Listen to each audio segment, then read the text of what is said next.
नमस्कार, सत श्री अकाल, आदाब। मैं प्रणब चौधरी, जन मीडिया न्यूज़ से। आज की सबसे बड़ी खबर है वो बिहार के लिए भी और बिहार के बाहर के उत्तर प्रदेश और बिहार झारखंड के लिए भी कि 15,000 एकड़ जो बेतिया राज की ज़मीन है जो फैली है बिहार के उस चंपारण में, वेस्ट चंपारण में, सीतामढ़ी में और बाकी यूपी के गोरखपुर में और इस तरह बहुत सारे जगहों में, इवन मध्य प्रदेश में भी उनकी जो ज़मीन है उसका बिल पास हो गया, वो सरकार की ज़मीन हो गई। अब इसमें से बहुत सारे एकड़, जितने सैकड़ों एकड़ ज़मीन जो हैं वो ये इंक्रोच्ड हैं। अब इसके लिए सरकार अब यहाँ पर हॉस्पिटल बनाएगी, स्कूल खोलेगी, कॉलेज खोलेगी। तो पहली बार इतना बड़ा ये बेतिया राज का जमीन सरकार, इसका अभी तक ये चल रहा था कि एडीएम रैंक के ऑफिसर थे जो इसके मैनेजर हुआ करते थे और वो इसका देखभाल करते थे। लेकिन देखभाल क्या करना है, पूरा बेतिया में, मन वेस्ट चंपारण, ईस्ट चंपारण, सीतामढ़ी, ये सब में इनकी ज़मीनें सैकड़ों एकड़ पड़ी हुई है, सब इंक्रोच्ड है और सब लोग बसे हुए हैं, वहाँ घर बनाए हुए हैं। अब इसको हटाना सरकार के लिए एक मेजर चैलेंज हो जाएगा। और यूपी में गोरखपुर में इनका बहुत बड़ा, वहाँ तो हॉस्पिटल, कॉलेज, हमको लगता है कि यूनिवर्सिटी वगैरह भी बेतिया राज की ज़मीन पर है। तो आज विधानसभा के सत्र में ये बिल पास हुआ। अब इसके बाद सरकार के पास सबसे बड़ा चुनौती ये है कि अब इसको हटाएगी कैसे इंक्रोचमेंट से। अब इसमें जिस लोगों का ज़मीन है, जो लोग बसे हुए हैं अपने पुश्तैनी ज़मीन को लेकर के, उसको वो लोग कैसे हटाते हैं सरकार, ये बहुत बड़ा चैलेंज है सरकार के लिए और एक मेजर डिसीजन है बिहार में। और ख़ास करके हमको लगता है कि छपरा में, सिवान में, यूपी में इस तरह का हटाना एक समझिए कि युद्ध टाइप का हो जाएगा। अभी पटना में छोटा सा इंक्रोचमेंट हटाने के लिए पुलिस बल का प्रयोग करना पड़ता है, जहां पर हजारों एकड़, अभी तक जो आया है वो 15,000 एकड़ बिहार सरकार की ज़मीन हो गई। तो ये एक बहुत बड़ी खबर है। अब इसका देखिए कि क्या परिणाम होता है सामाजिक और खास करके संरचना में, वहाँ पर लोग कैसे रिएक्ट करते हैं। और ये सरकार का एक बड़ा सा स्टेप है। इसको लेकर के वहाँ जो इस सब जगहों में खास करके स्कूल, कॉलेज, हॉस्पिटल्स, यूनिवर्सिटी, ये सब बनने का प्लान है, जो प्लान हमको लगता है कि बनेगा आने वाले दिनों में। एक मेजर खबर है। दूसरी बात है, बिहार के लिए एक बड़ी अच्छी खबर भी है। अभी आईपीएल का ऑक्शन चल रहा है और इस ऑक्शन में हम लोग पहले भी बात कर चुके हैं कि बिहार के पहली बार 4 खिलाड़ी जो बिहार से हैं, जो बिहार के जन्म है जिनका, और वो 4 खिलाड़ी का बिके हुए हैं, जो कि टोटल अगर चारों को मिला दिया जाए तो 28.35 करोड़ ये चारों खिलाड़ी बिके हैं। ये चारों खिलाड़ी में एक सबसे बड़ा नाम जो है वो वैभव सूर्यवंशी का है। वैभव सूर्यवंशी हमको लगता है रिकॉर्ड भी सेट कर दिए हैं कि वो अभी 13 वर्ष के हैं, अभी 14 के भी नहीं हुए हैं और वो समस्तीपुर के हैं। वैभव सूर्यवंशी हाल ही में रणजी खेला है, काफ़ी उनका स्कोर बहुत अच्छा रहा है। उनको राजस्थान रॉयल ने 1.10 करोड़ में उनको बिके हैं वो। तो अब एक 13 वर्ष का लड़का वो सडनली करोड़पति हो गया और राजस्थान रॉयल्स ने बीडिंग में उनको लिया है 1. उनका बीडिंग शुरू हुआ था 20-30 लाख से, जो बढ़ करके 1.10 करोड़ हुआ है। सबसे ज़्यादा जो बिहार का हमको लगता है वो है ईशान किशन, 11.25 करोड़। ईशान किशन के बारे में बता दें, वो ऑलरेडी खेल रहे हैं पहले से भी। उनको लिया गया है सनराइजर्स हैदराबाद के द्वारा। वो नवादा के रहने वाले हैं, वहीं उनका जन्म हुआ था।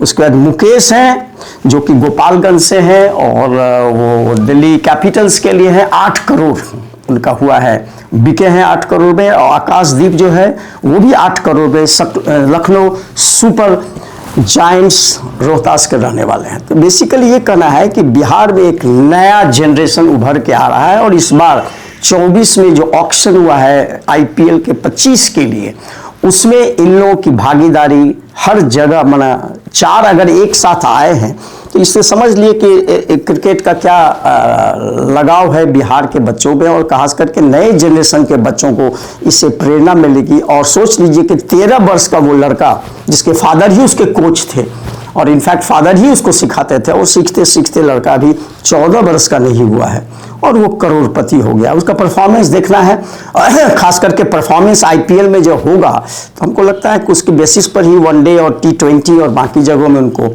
जगह मिलेगी। तो ये बिहार के लिए गौरव की बात है। ये चारों खिलाड़ी को बेस्ट विशेस, और आने वाले समय में ये अच्छा करें, बढ़िया करें, इससे बिहार का भी नाम ये होगा। तीसरा ये है कि आज हाउस में बड़ा गहमा गहमी रहा, खास करके बहुत सारे इशू पर, खास करके जाति जनगणना पर, शराबबंदी पर, इस तरह की बातें आपस में leader of the opposition Tejashwi Yadav और डिप्टी सीएम सम्राट चौधरी के बीच नोकझोंक भी हुई। और सबसे बड़ी बात है क्लेम की बात है कि कौन क्लेम ले रहा है। ये 65% जो आरक्षण बिहार में किया गया, इसका क्लेम और काउंटर क्लेम, वो बोल रहे थे सम्राट चौधरी कि मुख्यमंत्री का ये क्रेडिट जाता है कि नीतीश कुमार जी ने ये करवाया है। इधर इन्होंने कहा कि जो हम लोगों के प्रयास से जाति जनगणना हुआ, और खास करके भाजपा ने तो रिजेक्ट कर दिया था जब ये लोग डेलीगेशन लेकर गए थे प्रधानमंत्री नरेंद्र मोदी के पास। उस समय ये डिप्टी सीएम थे तो उन्होंने कहा था सोचते हैं विचारते हैं, लेकिन उन्होंने नहीं किया, भाजपा ने नहीं किया। तो राज्य सरकार ने 500 करोड़ में यहाँ पर जाति जनगणना किया, जिसके वजह से ये 65%। अब उनका डिमांड ये था कि 9 शेड्यूल में रखने के लिए, जिससे कि अभी जो बिहार के बच्चों का भविष्य है वो कम कर दिया गया है, तो वो उसको अगर 9 शेड्यूल में कर दिया है तो वो किसी भी कोर्ट ऑफ लॉ में नहीं होता है जनरली चैलेंज। तो इसलिए इस डिमांड पर वो बोल रहे थे। इसमें हंगामा हुआ, काफ़ी प्रतिरोध हुआ, लोग नारेबाजी लगाए, और उसके बाद शराब पर भी बातचीत हुई। शराब पर उन्होंने कहा कि जो सरकार पक्ष के थे वो कहे कि 16 से लेके जब से शराबबंदी हुआ है तब से लेके अब तक सिर्फ 156 लोग मरे हैं, जबकि Tejashwi Yadav leader of the opposition का कहना था कि सिर्फ 3 महीने में 156 लोग जहरीली शराब पीने से मारे गए हैं। तो ये बहुत बड़ी बात है, और ख़ास करके ये मुद्दा भी बहुत ज़बरदस्त है, क्योंकि हाईकोर्ट का भी ये हाल में आया था कि किस तरह से यहाँ गठजोड़ चल रहा है शराबबंदी को लेकर के। एक ट्रांसपोर्ट माफिया है, एक लीकर माफिया है, और एक उत्पाद विभाग के ऑफिसर है। ये तीनों के मिली भगत से यहाँ सरकार की यहाँ पर शराब की बिक्री होती है, जिससे कि सरकार छुप नहीं सकती है, बच नहीं सकती है। तो इसको लेने के लिए एक मेजर टिप्पणी की गई थी वहाँ, जिसको कि सरकार संज्ञान में लेती है कि नहीं लेती, अभी तक तो कुछ ऐसा हुआ नहीं है। लेकिन आज मध्य निर्देश दिवस है। आज के दिन हमको लगता है कि ये सरकार की ओर से भी आज मीटिंग हुई थी, चीफ सेक्रेटरी लेवल पे हाई लेवल की मीटिंग हुई थी, जिसमें कि कहा गया था कि कैसे हम लोग इसको खत्म कर सकते हैं और नशा मुक्त बिहार बना सकते हैं। नशा मुक्त तो नहीं हुआ, शराब तो बिखी रही है, साथ साथ ड्रग का भी बहुत ज़्यादा प्रचलन बढ़ गया, खास करके बिहार के युवकों में, युवतियों में, यंग क्राउड में, कॉलेज गोइंग स्टूडेंट में, स्कूल गोइंग स्टूडेंट में। तो इसकी चेक करना बड़ा मुश्किल है, जो बैन होता है, और इसका डिमांड बढ़ गया है। और एक सबसे बड़ी बात है कि एक पैरेलल इकोनॉमी धीरे धीरे खड़ा हुई है, एक शराब माफिया के लिए और एक ड्रग के लिए। ये दोनों का एक पैरेलल इकोनॉमी है, जिससे राज्य सरकार को कोई फायदा नहीं है, राज्य सरकार को भारी घाटा है। इतना पुलिस बल लगाया हुआ है, इतना फोर्स लगाए हुए हैं, इतने डॉग्स लगाए हुए हैं, सर्विलियंस पे ड्रोन लगाए हुए हैं, उसके बावजूद भी ये रुक नहीं रहा है। और हमको लगता है आने वाले समय में और बढ़ जाएगा, क्योंकि जो जाड़ा बढ़ेगा और क्रिसमस का समय आएगा तो, और प्लस अभी शादी का समय है अगले 15-20 दिनों तक, तो हमको लगता है कि हर जगह चोरी छिपे लोग पी रहे हैं। ये मनाना है कि भगवान न करे कि कहीं किसी को इसी में जहरीली पीना पड़े और डेथ कर जाए। इसीलिए हम लोग फिंगर क्रॉस किए हैं कि लोग अच्छे से रहें और ठीक ढंग से ये करें। एक जीविका दीदी का आज निकला था प्रदर्शन, जो हम लोग पहले भी डिस्कस कर चुके हैं। लगभग 15-20 हज़ार जीविका दीदी हैं। वो जीविका दीदी ने तंज कसा है मुख्यमंत्री, अभी आपको याद होगा जो हम लोग 2 दिन पहले डिस्कस किए थे कि महिला संवाद पर निकल रहे हैं माननीय मुख्यमंत्री नीतीश कुमार बिहार में, और महिलाओं से बातचीत करेंगे, उनके फीडबैक लेंगे बिहार में 20 साल के, और क्या क्या करना चाहिए, क्या नहीं कर रहे हैं।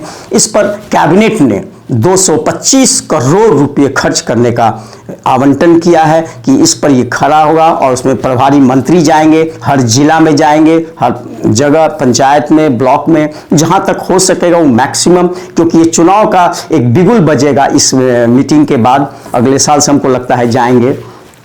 और ये देखना है कि अगले महीने से जैसा कि लगता है कि वो सब जगह जाएंगे और महिलाओं से ये करेंगे, तो उस पर हम लोगों ने तंज कसा था 225 करोड़ खर्च क्यों कर रहे हैं। उसी पर जीविका दीदी के लोगों ने कहा, खास करके कि सीएम को 225 करोड़ खर्च करने के लिए पैसे हैं, लेकिन जीविका दीदी को मानदेय देने के लिए पैसे नहीं हैं। उन लोगों का ये आरोप था कि मानदेय का भुगतान 28 तक रोक दिया गया, 2028 तक रोक दिया गया। ये आपको बता दें कि जीविका दीदी जो है वो वर्ल्ड बैंक एडेड प्रोजेक्ट है बिहार में, और लगभग 1.5 करोड़ जीविका दीदी हैं जिनको कि नहीं मिल रहा है मानदेय। इसी को लेकर के उन्होंने कहा है कि मानदेय भुगतान पर रोक नहीं लगनी चाहिए, हटना चाहिए, और काफ़ी ज़्यादा उन लोगों का संघर्ष का, और इन लोगों को जो डिमांड है ये पैसा का, वो बहुत पुराना डिमांड है, लेकिन ये लोग इसलिए स्ट्रगल किया और अभी एजिटेशन किया, धरना दिया गर्दनी बाग में, वहाँ धरना स्थल पर। और इन लोगों का कहना था कि किसी तरह सरकार करे और ये पैसा जो यात्रा में खर्च कर रहे हैं 225 करोड़, वो हम लोग के मानदेय पर और हम लोग के पैसा देने पर करे। सरकार ये पैसा अपव्यय कर रही है, और इसको संवाद से जोड़ा जाए तो संवाद में सबसे बड़ा प्रॉब्लम हम लोग के लिए वही है। तो एक मेजर मुद्दा उठा है इस चीज़ को लेकर के। तो और हमको लगता है आज संविधान का दिवस है, संविधान बचाओ, और संविधान को लेकर के काफ़ी देश भर में चर्चा हो रही है, और कितना संविधान बच पाता है और संविधान की कितनी धज्जियाँ उड़ रही हैं ये भी हम लोग देख रहे हैं। दोनों हाउस में कहीं पर संविधान के लेकर के लोग किताब लिख रहे हैं। और आपको बता दें, गिरिडीह एक ऐसा जगह है बिहार के, झारखंड में, पहले बिहार में था अब झारखंड में है, वहाँ एक पब्लिक लाइब्रेरी है जहाँ पर कि बिहार में hand written constitution of India, मतलब भारत का संविधान वहाँ एक लाइब्रेरी में रखा है। अगर आप जाना चाहते हैं जाकर के स्पेशल परमिशन लेना पड़ता है, और उसमें आप देख सकते हैं कि कैसे हैंड रिटन, बहुत कम है हैंड रिटन, लेकिन हैंड रिटन एक है, गिरिडीह के पब्लिक लाइब्रेरी में रखा हुआ है। उसमें जाकर के आप देख सकते हैं कि कैसे लिखा गया है, उसको परमिशन लेके आपको देखना पड़ेगा। और उसमें सबसे पहला सिग्नेचर है भारत के प्रथम राष्ट्रपति डॉक्टर राजेंद्र प्रसाद का, बिहार के जो ड्राफ्टिंग कमेटी के चेयरमैन भी थे, और सच्चिदानंद सिन्हा। यहाँ भी एक कॉपी है जो बिहार म्यूजियम, पटना म्यूजियम में रखा हुआ है। उसके बाद एक असेंबली में रखा हुआ है, गवर्नर के पास रखा। कहने का मतलब है कि वो सब डुप्लीकेट और ये कॉपी है, फोटो कॉपी है, और ये ओरिजिनल कॉपी जो है बाकी जगह दिल्ली में तो है ही, लेकिन यहाँ भी गिरिडीह में एक रखा हुआ है। और उसको आप जाकर देखें, पढ़ें, और ख़ास करके संविधान के बारे में अच्छी अपनी समझदार, जितने लोग थे उसमें सबका सिग्नेचर है उसमें, और सब लोग का उसमें भागीदारी का ये है। आज के लिए सिर्फ इतना ही, फिर कल हम लोग नए सब्जेक्ट को लेकर बात करेंगे।